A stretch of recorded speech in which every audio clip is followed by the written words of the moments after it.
तो देश की बहस में हम बात कर रहे हैं कि क्या हैदराबाद का नाम भाग्यनगर किया जाना चाहिए, साथ ही साथ ये कि क्या हैदराबाद का हैदर से कोई कनेक्शन है, क्या हैदराबाद नाम रखे जाने से निजाम कल्चर बड़ा है और क्या निजाम कल्चर से देश मुक्ति चाहता है। कई सारे सवाल है, लोगों के अलग अलग व्यूज है। मेरे साथ कई सारे मेहमान जुड़े हुए हैं। भारतीय जनता पार्टी की राष्ट्रीय प्रवक्ता और मेंबर ऑफ पार्लियामेंट अपराजिता सारंगी जी मेरे साथ हैं, शांतनु गुप्ता जी पॉलिटिकल एनालिस्ट मेरे साथ हैं, विजय शंकर तिवारी जी मेरे साथ हैं, मौलाना अली कादरी मेरे साथ हैं और साथ ही साथ मेरे साथ एक दर्शक भी जुड़ रहे हैं। लेकिन उनसे पहले मैं देखता हूं योग गुरु बाबा रामदेव ने भी हैदराबाद का नाम भाग्यनगर करने के प्रस्ताव का समर्थन किया है। क्या कहा है बाबा रामदेव ने, देखते हैं।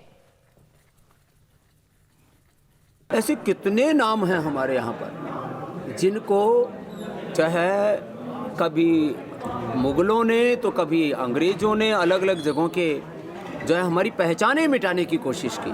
तो ये सच है कि हैदराबाद का हैदर से कोई लेना देना नहीं है। वो सचमुच उसका ऐतिहासिक और प्राचीन जो गौरवपूर्ण नाम है वो भाग्यनगर ही है और वही होना चाहिए। सीधे चलता हूं अपराजिता जी के पास। अपराजिता जी, क्या इस प्रस्ताव को आप आगे लेकर आएंगी लोकसभा में या और कहीं या पार्टी की तरफ से, क्योंकि वहां तो टीआरएस की सरकार है, आप चाहें तो भी नाम नहीं बदल सकती।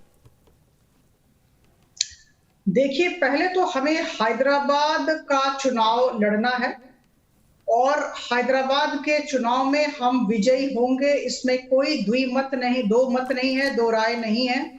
हम जीतने जा रहे हैं और जैसा कि मैंने पहले कहा, हम विकास की राजनीति करते हैं, हम तुष्टीकरण की राजनीति नहीं करते हैं। विकास हमारा एकमात्र फोकस है, हमारा एजेंडा तय है, हमारा मैनिफेस्टो क्लियर है और हम विकास की दिशा में काम करेंगे।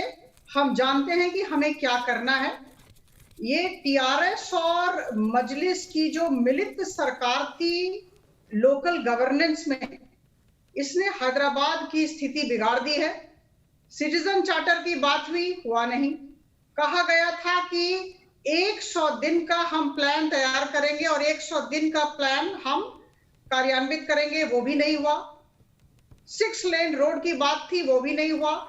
15 डंपिंग यार्ड की बात थी, वो भी नहीं हुआ। हुसैन सागर साफ करना था, वो भी नहीं हुआ। अनऑथराइज्ड कंस्ट्रक्शंस हजार भरे पड़े हैं, इसीलिए ड्रेनेज सिस्टम और सीवरेज सिस्टम की हालत बद से बदतर होती गई। तो मुझे लगता है कि हम सबका फोकस, भारतीय जनता पार्टी का फोकस विकास है, सकारात्मक राजनीति है, सबका साथ, सबका विकास और सबका विश्वास। हम किसी भी तरह का मतभेद जाति धर्म के आधार पर नहीं करेंगे और सबको लेकर चलेंगे। और जहां तक नाम बदलने की बात है, नाम को परिवर्तित करने की बात है, मुझे लगता है कि इस दिशा में पूरी तरह से समीक्षा की जाएगी, सबकी बात सुनी जाएगी। लेकिन जैसा कि मैंने पहले कहा, अगर फैजाबाद अयोध्या हो सकता है, इलाहाबाद प्रयागराज हो सकता है, तो हैदराबाद भाग्यनगर क्यों नहीं हो सकता है। मैं पुनरावृत्ति करूंगी कि इसकी समीक्षा की जाएगी और एक प्रक्रिया के तहत इसे किया जाएगा। मौलाना अली कादरी, आप कह रहे हैं कि आप बनाएंगे वहां पर मेयर। मुझे ये बताइए कि आप तो 51 सीटें लड़ रहे हैं, भारतीय जनता पार्टी 150 पूरी की पूरी, आप तो मेयर बना नहीं पाएंगे। ऐसा ना हो कि कहीं गलती से भारतीय जनता पार्टी का बन जाए और टीआरएस और एआईएमआईएम पीछे रह जाए, क्योंकि आप तो 51 सीटें लड़ रहे हैं मात्र। पहली चीज तो यह है कि अभी हमारी ऑनरेबल एमपी जो बोल रही थी, मैं उनको ये कहना चाहूंगा कि सबको लेकर चलेंगे।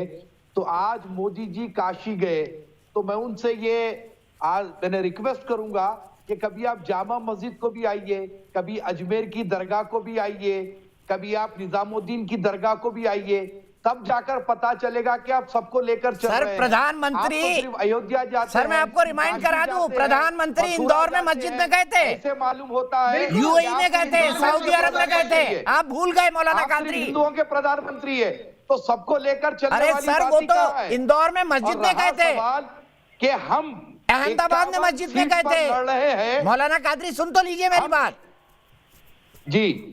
वो तो अहमदाबाद में भी मस्जिद में गए थे, यूएई में मस्जिद में गए, सऊदी अरब में मस्जिद में गए, इंदौर में मस्जिद में गए, और कहां मस्जिद में जाए बताइए ना। वही तो कह रहा हूं ना, वो उस वक्त गए थे इंदौर में, भौरी मजहब के पास गए थे, चुनाव के वक्त गए थे। और सऊदी अरब में तो मस्जिद के अलावा मिलेगा क्या, जाना तो था ही था। अब रहा सवाल, अब इसमें आपको इसमें भी दिक्कत है, गजब सेक्युलरिज्म है मौलाना कादरी आपका, इसमें भी दिक्कत है, मस्जिद जाए तो उसको बहाना बना रहे हैं आप। 51 सीट जीतेंगे। और बीजेपी का जहां तक के सवाल है, 4 से 5 पार्षद लाएगी, आप ये बात को लिख लीजिए, क्योंकि हैदराबाद में हिंदू मुस्लिम एकता है, यहां पर कोई भी सांप्रदायिकता नहीं चलेगी, ना हमारे गृह मंत्री की बात चलेगी, ना तो योगी जी की बात चलेगी। यहां पर हिंदू मुस्लिम यूनाइट है, इसीलिए आज तक तेलंगाना आंध्रा में बीजेपी गवर्नमेंट फॉर्म नहीं कर सकी। आप लोग बीजेपी के आने से जितने मचल रहे हैं शांतनु, ये जो मचल रही है एआईएमआईएम और टीआरएस, इसका कारण क्या है? मौलाना कादरी 51 सीट लड़के ही मेयर बना लेंगे 150 में से। दीपक जी, अरे सर, सेक्युलर जो भी रहेगा उसकी सपोर्ट पे बनेगा। दीपक जी, कारण इसका ये है कि पिछले असेंबली, सुन लीजिए कादरी साहब, भारतीय जनता पार्टी, दीपक जी, पिछले असेंबली चुनाव में Bharatiya Janata party 7.5% vote share करती थी, लोकसभा में उसका प्रतिशत 20% हो गया, और वो 4 सीटें जीती। उन 4 सीटों में से एक सीट थी निजामाबाद की, जहां पे अरविंद धर्मापुरी ने कविता को हराया। कविता कौन है? केसीआर की पुत्री है, तो आपने उन्हीं के घर में लोकसभा की सीट में उनको हरा दिया। अभी अभी उपचुनाव हुए जो बिहार के चुनाव के साथ, तो दुबक्का सीट पे इनकी कद्दावर नेता है टीआरएस की सुजाता रेड्डी, जिनको एम रघुवर राव ने हरा दिया। तो अब मेरे ख्याल से भाजपा को साउथ में अपना दूसरा स्टेट बिल्कुल साफ दिख रहा है। जीत है वो, साउथ में अपना दूसरा स्टेट भाजपा को साफ दिख रहा है। उस एरिया में बहुत होल्ड है, कर्नाटका के बाद तेलंगाना होगा, उसकी शुरुआत हैदराबाद से होगी। बीजेपी के बिल्कुल साफ रहा है, GHMC today, assembly election tomorrow. तो साफ दिख रहा है कि साउथ में दूसरा स्टेट तेलंगाना बनने वाला है। 23 के इलेक्शन में हैदराबाद उसकी शुरुआत है। हमने पिछले 3-4 सालों में देखा है इसे बहुत प्रतिशत भर रहा है भाजपा। ठीक है, विवेक श्रीवास्तव जी जुड़ गए, लेकिन विवेक जी, मैंने जो सवाल उठाया था उसी को लेकर मैं सतीश अग्रवाल जी के पास चलता हूं जयपुर में। सतीश अग्रवाल जी, मैं जानना चाहूंगा कि विवेक श्रीवास्तव जी से हमने जब पूछा कि भाई काशी दुनिया का सबसे पुराना बसा हुआ शहर है, इतिहास से भी प्राचीन, उस पर टिप्पणी करने से वो क्यों हिचकते रहे?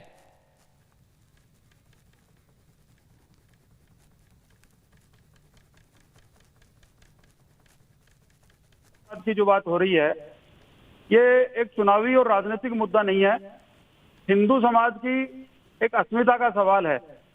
भारत के अंदर 1000 वर्ष तक मुगल और ये निजाम साम्राज्य, इन लोगों ने राज किया, और हिंदू समाज को अपमानित करने के लिए यहाँ पर 40,000 मंदिरों को इन्होंने तोड़ा है, और उससे हिंदू समाज को अपमानित करने के लिए, दबाने के लिए, उसके ऊपर एक दबाव बनाने के लिए इन्होंने ऐसा किया। उसी में से काशी विश्वनाथ का अगर मंदिर लिया जाए तो वो भी वैसा ही है कि वहां पर मंदिर तोड़ करके काशी विश्वनाथ जी का और मस्जिद बना दिया गया। इसी प्रकार यहाँ पर हैदराबाद में ये जो भाग्य लक्ष्मी मंदिर था, हजारों वर्ष पुराना मंदिर था, और इसको यहाँ पर जो निजाम खानदान और मुगल साम्राज्य रहा, इनके माध्यम से इसको तोड़ा गया और यहाँ पर एक 4 मीनार बना दी गई। बाद में इसके एक पिलर के नीचे मस्जिद का जो ये मीनार का मंदिर था, मीनार थी, इसके नीचे एक मंदिर आज भी विद्यमान है। वो बाद में दोबारा से जो हिंदू समाज ने संघर्ष किया उसके माध्यम से यहाँ बनाया गया। इसी प्रकार से अयोध्या का पुनर्निर्माण हो रहा है। मथुरा जो है वहां पर भी इन्होंने जो कृष्ण जन्मभूमि थी वहां मंदिर को तोड़ करके मस्जिद बनाया है। तो पूरे देश के अंदर कई जगह, अगर आप एमपी के अंदर जाएंगे तो एमपी के अंदर भी इन्होंने राजा भोज की भोजशाला को तोड़ा है। ठीक है सतीश जी, रुकना पड़ेगा आपको। हाँ जी, रुकना पड़ेगा आपको, आपने कई सारे एग्जाम्पल दिए। मैं सीधे इसी सवाल को लेकर अपराजिता जी के पास चलता हूं। अपराजिता जी, एक हिस्टोरिकल फैक्ट और दूसरा विवेक जी की ये टिप्पणी कि भाई काशी है तो बाकी लोधी से बाबर भी लड़ लिए थे। मुझे आप ये बताइए कि काशी को दुनिया के सबसे पुराने शहर, जहां इतनी भव्य देव दीपावली मनाई गई, उस संस्कृति को स्वीकारने में विवेक जी हिचकते क्यों हैं? फिर विवेक जी आपके पास आऊंगा। नहीं, संस्कृति देखिए ऐसा है दीपक जी, संस्कृति में अगर आप कि लेफ्ट जरूर लाइए, की आप विचारधारा, काशी को लाइए लेकिन लोधी गार्डन को भी लाइए, लाल किले को बोलने दीजिए। विवेक जी रुक जाइए ना, अपराजिता जी को बोलने दीजिए, आपके पास आ रहा हूं तुरंत। बोलने दीजिए। लेफ्ट पार्टियों की विचारधारा उधार की विचारधारा है, चाइना से कंट्रोल्ड होते हैं, भारत की कोख से उनका जन्म नहीं हुआ है, तो वो भारत को कितना समझेंगे? आप और इसी हिटलर की वजह से फासीवादी कुछ विचारधारा जो को उधार में लेके आए हैं। लेफ्ट हम पार्टियों के सेक्युलरिज्म जो में विश्वास बुद्धिजीवी करते हैं, नेता हर हैं, कदम पे उन्हें हम आपकी मुखालिफत भारत की करेंगे। जनता ने हर हाशिए कदम पर पे डाल हम दिया आपके है। विरोध में उठेंगे। हम सब जानते हैं उनकी आपके क्या हर स्थिति है। कोई हाशिए पे नहीं तो डाला है। भारत को वो बड़ी मुश्किल समझेंगे से तब बिहार तो में कुछ आपने बोलेंगे। सरकार बनाई है। उन्हें तो झूठ कुछ फरेब समझदारी करके। ही नहीं है भारत की। जब अगर भारत की समझदारी नहीं है, भारत के नहीं, बारे नहीं, में हमें कोई सब ज्ञान समझ नहीं है है, भारत की। चाइना हम से दंगे रिमोट नहीं कंट्रोल करवाते। होना है, हम तो दंगे नहीं भारत करवाते। के तीर्थ हम स्थानों हिंदू पर मुसलमान टिप्पणियां नहीं कर दे करवाते, तो हम एकता बेहतर की है। बात करते हैं। ये बात आपको पछती नहीं है। सर ये बताइए ना विवेक जी, इसका भी जवाब दे दीजिए। अपराजिता जी को आप भारत रोक की रहे जनता ने हैं, दुनिया उन्हें से हाशिए लेफ्ट की पर विचारधारा धकेल दिया। मरती क्यों जा रही है, ये भी मैं बता देता हूं। दीजिए मुझे। इसका भी एक लॉजिकल एक्सप्लेनेशन दे दीजिए। कोई नहीं मरती जा रही है, बड़ी मुश्किल से। सर, कोई आपकी नहीं मरती पार्टी जा तो रही अभी भी है, आईसीयू में साइकिल है। होते हैं, उतार चढ़ाव चढ़ता है। जब आपकी तक गरीब पार्टी और अमीर- सीपीआई तो अभी आप आईसीयू जब में तक चल रही गरीब है। और अमीर का फर्क रहेगा, लेफ्ट रहेगा। सीपीआई भी है, सीपीआईएमएल भी है, सीपीएम भी है। लेफ्ट फ्रंट में 9 पार्टियां हैं, मिलकर चुनाव लड़ते हैं। बंगाल में आएंगे और बड़ी मुश्किल से बिहार में इन्होंने झूठ फरेब करके सरकार बनाई है। पहली बात। दूसरी बात, हेरिटेज की अगर आप बात करते हैं तो आपको दलितों की बात करनी होगी। दलितों को आपने कभी अपना नहीं समझा। सर, संत रविदास कौन थे सर? सर, संत रविदास कौन थे? महाभारत किसने लिखी? तो कबीर कौन इसके थे? भी एग्जाम्पल देख कबीर लीजिए कौन ना। थे? कबीर प्रधानमंत्री कौन गए थे? थे संत रविदास कबीर के ने- माल्यार्पण तो सुन करने। लीजिए, कौन थे कबीर संत ने कहा रविदास? था, कबीर ने महाभारत कहा किसने था, लिखी? सुनिए, अरे सुनिए पहले, कबीर कौन थे? रामायण किसने लिखी? कबीर ने कहा रामायण कि मैं किसने काशी लिखी? में नहीं मरूंगा, जरूरी नहीं है वाराणसी में मरने से मुझे मोक्ष मिलेगा, मैं मगहर में जाके मरूंगा। कबीर ने कहा था। कबीर हेरिटेज है हिंदुस्तान का या नहीं? ठीक है, विजय शंकर तिवारी जी, कबीर ने फिर काशी को एक नकारा। कमेंट अपराजिता जी से कबीर ने लूंगा। कहा, मगहर में जाके मरूंगा। कबीर ने और क्या क्या लिखा ये भी तो बता दीजिए ना। दीपक जी कबीर आपने ने शायद हिंदू ध्यान धर्म नहीं के बारे दिया। में और क्या क्या लिखा विवेक ये भी जी, बता आपने दीजिए ना। स्वीकार कर लिया। विवेक जी सिलेक्टिव बात क्यों कर रहे हैं? दीपक जी, विजय शंकर जी, कबीर ने हिंदू मुसलमान की एकता की बात करी। ठीक है, दीपक जी, विजय शंकर तिवारी जी। दीपक जी, कबीर को नकारे ना विश्व हिंदू परिषद वाले।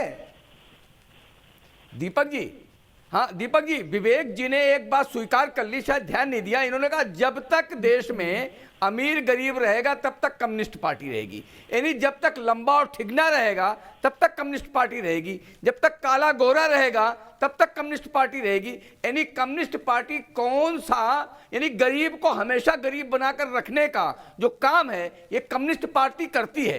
कानपुर जैसा समृद्ध नगर उजाड़ने का काम, कलकत्ता जैसी जो शहर है, बंगाल जैसा प्रदेश है, उसको गरीब बनाने का काम किसने किया है?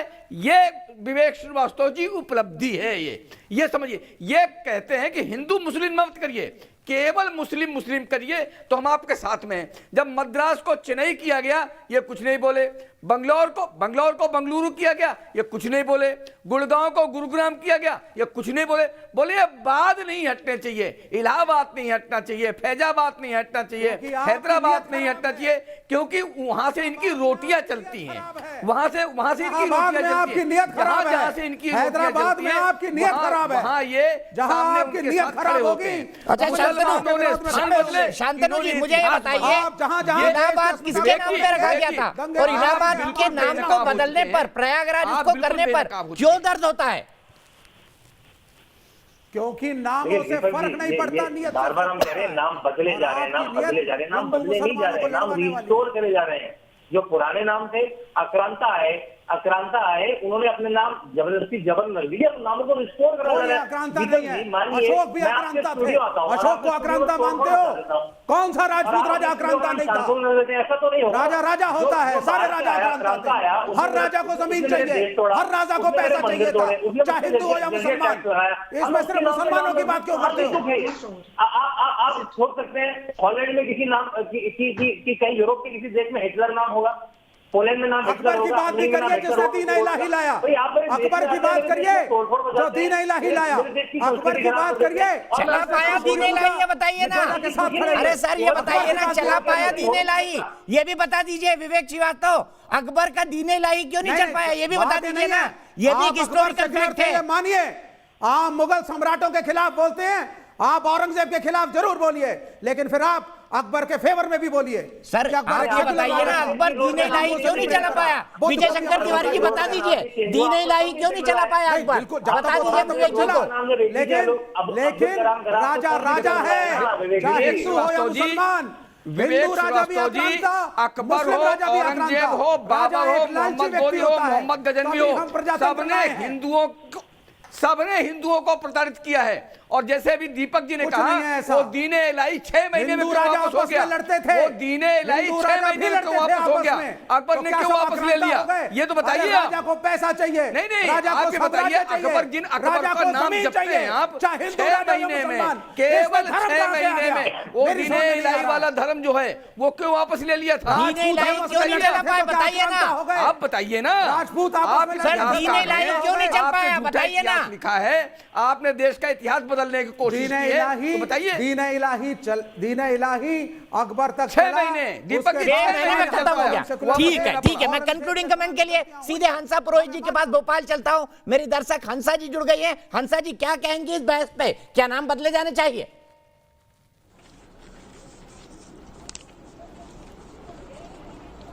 बिल्कुल बदले जाना चाहिए। मैं देख रही हूँ कि हैदराबाद में का नक्शा अब बदलने वाला है। पहले हमारे होम मिनिस्टर सरदार वल्लभ भाई पटेल ने एक नवाज साहब को एक पान खिला के पूरा इतिहास बदल दिया था। ऐसे ही अब हमारे होम मिनिस्टर अमित शाह एक मीठा पान लेके ओबीसी को पूरा नक्शा बदलने वाले हैं, खिला के हैदराबाद का पूरा नक्शा बदलने वाले हैं। नाम भी बदलना चाहिए और हैदराबाद की हर चीज बदलना चाहिए, क्योंकि अब भाजपा सरकार पूरी तरह से आ गई है कि हमारे हिंदुओं का समर्थन हो और हिंदुओं के हिसाब से बात हो। ठीक है ओवैसी साहब, हैदराबाद में पान बड़ा अच्छा बनता है, खाएंगे ओवैसी साहब पान? हंसा जी कह रही हैं।